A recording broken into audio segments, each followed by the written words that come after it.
Welcome back to Stu's Structures. We're here with video 13 in the series of building the Beanery, so stay tuned.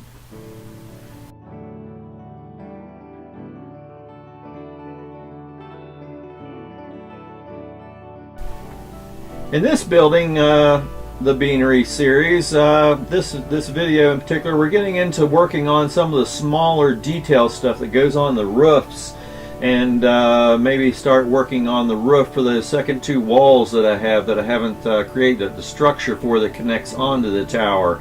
But there's tons of little scenery stuff that we're going to get into. We're going to build the little louver vent structure that goes on the building, on that one little small one-story building on the one side of that secondary wall. And I don't know, there's just tons of things to do, so we'll have to see what we can get into in this video and how far we can go. So let's get started. Just want to bring up the some of the different tools that I use. You can look around at flea markets and stuff, and you can find these dental picks of every type of shape and size, but I use them a lot for putting on this green putty. You've seen me use this to fill the cracks in wooden areas around the cornice before. I've used knife blades and various things, but whenever you're at flea markets, look for some of these things, and they do definitely help you do a lot of the chores you need to do. And what I did was just fill both of these two walls for the next unit back, all the little tiny areas between the wood that had any gaps. And I went ahead and filled all those in so that I can come back and sand those, and then that'll be just one more chore off my list. The next thing we're going to work on is this little louver vent area above the little shed on the side. And this is kind of a drawing of how I'm going to do that, because some of these parts are hard to see when I show them in the video later on. Right now I'm just coming back and measuring how tall that's going to be. I know it comes up to about midway in this window from the roof where it sits on, so I'm just trying to get a good feel of how tall overall that's going to be. Now, to build the louvers, what I'm going to do is take these angle irons, and I just buy these in bulk from some miscellaneous person on eBay, but you can buy them by the hundreds and stuff, and they're a whole lot cheaper that way than buying from Evergreen or any of those other sources. So I lay this down, and I know it'll need a little over 6 feet of louvers. So I'm coming back and marking areas where each of those louvers are going to sit at on the side of one of these sides of this angle. And I'm just coming through and marking all those little areas where the points of them are on the outside edge of that. And then what I'm going to do with this is come back and with a knife just make V cuts along the whole edge of this to every one of those single marks, so I can add the louver boards in between two of these. And this is just a long process, and you end up with a bunch of tiny little triangle shaped pieces out of the side of this louver. And you can see it kind of arches as you do this cutting out. It weakens the piece. But here it's hard to see very good in this, but you can kind of see the sawtooth edge on that one side of the angle iron. And this is what is going to become the edge for the louvers. And I mount two of those on these little boards here, because I need to get them nice and flat and give them something for rigidity so I can mount them into a wall. Now, to cut the louvers, I'm coming back with this 2x8 foot square scale lumber, and this is just real fine lumber. I can't cut anything this fine with any of the tools I have, so I had measured how wide I wanted these to be, so I'm just coming back and I'm going to cut just a whole bunch of these louvers. Here's another thing that I could have used my chop it board for, but just didn't feel like digging it out and putting it out for one little chore. So I'm just coming through with a real sharp knife blade, and I'm just going to cut a whole bunch of these louver slats. There's two sides of this little piece that have these louver slats in them, so I need just a whole bunch of them. So I'm coming through and cut. And here's the cage just put together. There's basically 4 legs in the corners with the top and bottom styrene piece, and then the louver angles are on, that make up 2 sides of that. And I come back and take all these little louvers and glue them in all those little angles at a downward angle. and I paint the inside of the box black before I get too much on it, and I can't get in there with the paint to do that because I don't want to look in there once it's on the building and be able to see lumber and stuff like that. I want it to look dark inside. And then I cut the two back walls and paint them black on the inside before I glue them on the two sides. This is the first side here, and then once I get both sides on, this is the finished basic tower louver piece right here. Now we still have two parts to add on to this, the first part being this top structure. And it's really not as deep as this. It's basically just angles and then the two flat pieces to put on top. So I came back and measured the width of the front louver side where one of these angles goes on, and I cut these two angles to go on the front and back of that louver piece and glued those on. Then just cut two basic square styrene pieces to make the roof and glued those on top of that, and then put the other part on there so the whole roof is intact, and we'll work on the base for this. So basically this is the base. There's just four sides, two of them are flat, but the other two are cut to the contour of the roof. So here I'm going to come back and show you how I cut the contour. Basically I put a piece of wood in there, one of the base pieces, and I hold it level with one of the pieces of bricks. Then I just came through with a piece of styrene here and marked the angle parallel to where the roof was at on that piece of wood, and it gives me the angle that I need for that particular side. And then I cut that off and go ahead and mark the back side, which is also another one of these angle pieces in the same method, and then glue all four sides together and come up with this little base box that you see here. And then I test fit it on the roof like I test fit everything to make sure it's going to fit and there's no big gaps or seams, all the angles are right. It doesn't really matter if there's a tiny little crack around the bottom of it, because we're going to come back and put some flashing around like that, like they would use on a real roof anyway. But basically it sits in there real good, and there's next to nothing for any type of a gap. So we glue it onto the bottom, and then we have a completed little louver section for everything, and we can now mount that on the roof after we get it painted. And we're good to go with that little section of the building, and we'll start on another little area. It's nice to really get some of these small things out of the area. That louver was kind of a complicated little build for what it was. I think I'm gonna still add two more tiny pieces of wood underneath the louver because there's some gap there. But then we start on the next chore, and basically what we're going to do is work on building up the top part of this cornice on the tower building. So I measured on there to figure out how wide a strip I wanted to have on there, and cut two strips that size. I want them to stick out far enough that it starts to form the gutter back on the back side, and I want them to basically stick out on all edges about the thickness of the styrene that I'm using. And I'm using that thick styrene sign that I've used to cut a lot of these other parts out of. So once I mark them, I come through and cut apart, and come back and glue and clamp that part on. And I'll let those set up. What I want to do is do the first two opposite sides first. That way I can put the other two sides on and measure between those two parts. So I'm getting to make sure I get a nice tight joint on those outside corners once this sets up, and I come back and put those other two pieces in. And on the roof there's also a second section that we're going to put on after these. But here you can see me coming back and how I mark. So I want to get this exact, so I don't even use a pencil and use a pencil line, because pencil lines are usually pretty thick. So I just put the piece in place, make sure it's got a tight joint at one end, and I take my knife and actually put it against the plastic piece that's underneath of it and mark right to the very edge of that plastic piece, so I know I've got it right.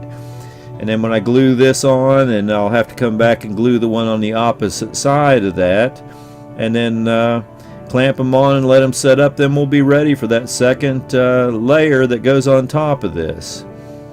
and it'll be done just exactly the same as these. When I do this one though, what I'm going to do is overlap the joints the opposite way, and it gives more structural support in the corners. And as I'm marking these, I also want these to step out just exactly the width of the plastic on all the sides, the same as I did on the last one. But the width, remember, is going to have to be just a little bit longer, because I want that back edge to be flush with the piece we put on underneath of it. And if it's sticking out one plastic thickness on the front, it has to be just that much wider than the piece we put on underneath of it. So it's just basically the same process as we did with the layer underneath. Just cut them all to size, get them on here, get them positioned just exactly the way I want them to, and then clamp them down and let that set up. And then once the first two opposite sides are on there and set up, then we come back and do the other side on the back side. And you can see here, once I've got that put on there, I set the roof in here, and I knew this was going to happen. The walls on the inside are just a little shallow and the roof sets too low. So what I'm going to have to do is come back and just extend that inner wall up with some more styrene. So I just come back and do this with all four sides, and that forms a nice gutter down in there. And it also gives me the height that I need, so that when I put on the roof here, as you can see, it has a nice drop into the gutter, and the roof's not setting too low like it did in the previous shot. So in the previous shot, you saw that there was a roof hatch on this tower roof. I hadn't shown this previously how I made this. I mean, it's simple enough to do. But basically, I measure between the studs. Most doors and things are around 3 foot wide. Remember, these the standing seams are spaced 2 foot apart. So what I'm going to do is make the top cap about 3 foot, but this is two pieces, a lower piece and then the hatch, which actually sets up on top of that. So I'm just cutting these two pieces and centering the small one on the other and gluing them together into one piece, and then just cutting that rib out of the way on the roof where I had that and mounting this piece down in that gap. So there we have all that in place. Now what I'm going to do is come back, and I just want to cut the angles for that roof for the first building back there behind the tower. Now I know what the width is on this structure, so I'm measuring it here to get that, and then I remember the angle needs to be as wide as the two wing walls that set out from that. So I'm coming back here, and I need to add the distance that I'm measuring here from those two wings to get the right width for the angle for that roof. So once I measure all these and put that together, then I have a width that I need for the front and back of that wall. So I cut out these squares, and this is the width I need. The small one actually will be mounted on the brick of the other building. So I find the center point of it and cut the angles down to the lower point. And then I have these two long triangle pieces left off of those that I cut. Now remember, this wall sits back on the brick wall of the other building.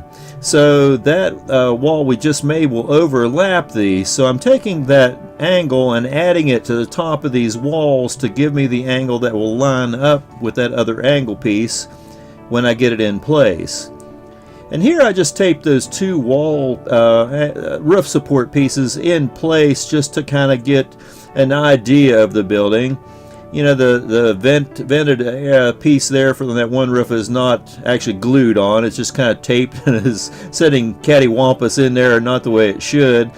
But here we have, you know, everything one step closer to being done on this building. And it's just, you know, a continuation of doing a lot of little things to get everything accomplished, and we're making headway. Okay, so there you have video 13 in the series of building the Beanery. This is becoming a lifelong chore. Of course, I did take a lot of the year off for personal issues, health issues, blah, blah, blah. But anyway, starting to get some of the little nitpicky stuff out of the way. The vented louver little vent structure for that side building, it's not exactly as I would have liked to have done it. I mean, it's okay. I'm going to go ahead and use it as is, but I probably should have turned those angle irons for the louvers around the other way. It's just a little bulky compared to the original on the side of that building by a foot, foot and a half, probably bigger wide. The height of it, I think, worked out okay. But now that we've got that done, I really need to come across my final decisions for paint colors. I think during the period of time that we're really looking at modeling, it would have been the end of the phase of what they called a buff a color.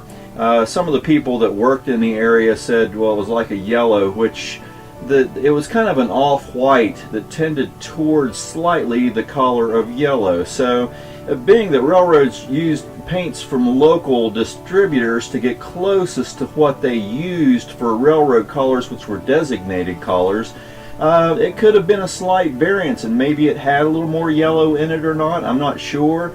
It was nice to go ahead and paint this brick color underneath.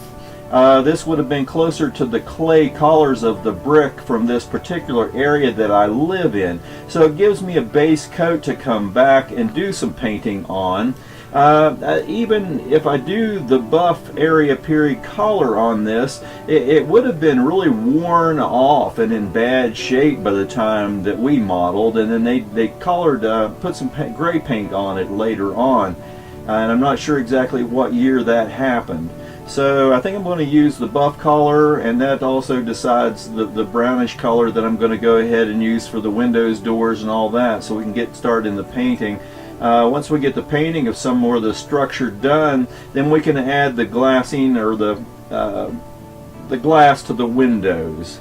And once we have that done, then we can start putting more of these walls and things together. You see, I just went ahead and taped together some of the roof supports for the next two walls back. I cut them out and put them in place so I could get a feeling that that it was going to work out the way I wanted. The next roof line behind that is a real oddity, and we'll get into how that's laid out probably in the next video. But we still have a few things to put on the roofs of these buildings. There are chimneys.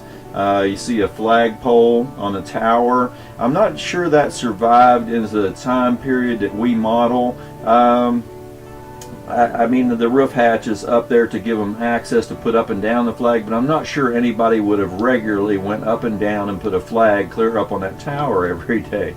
And as you see in the picture, there's not a flag on the pole during that picture. And I think, like I said, by our time period, that flagpole was probably gone. I do like it up there. I'm kind of taking a little bit of an artist license with this building in a few respects. So I think I'm going to go ahead and mount the flagpole up there, and I have a flag in all of my miscellaneous stuff here that I may go ahead and use on that building. A few of the other things that I've done, the double doors at the very end of that long two-story building, the first structure that we built, the doors were replaced with a window by our time period, but I liked the door there, so I went ahead and left the door there, and it's slightly different from the one in the picture, but I couldn't find one like the one in the picture, and I just did not want to totally build a door in HO scale, so I used what I had. But all in all, I mean, I think when you look at this building, anybody that knows what this building was in Grafton, West Virginia on the B&O Railroad would say, wow, that's the Beanery from Grafton, West Virginia. And I think it's turning out really well. I like the building. We're going to get pretty done enough with this structure here pretty soon that we can go ahead and start on the two hotel buildings back behind that. So anyway, it's starting to come together really well. I really appreciate what has been accomplished to this point. So in any case, I appreciate you coming back and watching my videos with me. Stay tuned for more good stuff on this building coming up. Like and subscribe. Share the videos. There's a little red button down below that says subscribe. Push that and subscribe to the channel, and hit the little bell down there. Then you'll be notified when videos come out for the next one in this series, and the other things I've got coming out as well. Earlier this week I released an update on the Rappahannock Railroad Museum, or maybe it was last week. I'm not sure when these videos are being posted as I put them online. So anyway, I do have oddities that I throw in from time to time. So you get an extra little get me once a week or two. So hit the bell and you'll be notified when those come out. And anyway, I hope the holiday season left everybody in a good mood for railroading. We've got a couple of months of bad weather where you really can't go outside and do a whole lot. So I hope you're going to spend some of that time playing with your trains and building buildings. Reach out there and just start scratch building some buildings that you want to do. That's what this is all about. And then anyway, hopefully you learned something from any of this that may help you do some of that. So once again, happy model railroading.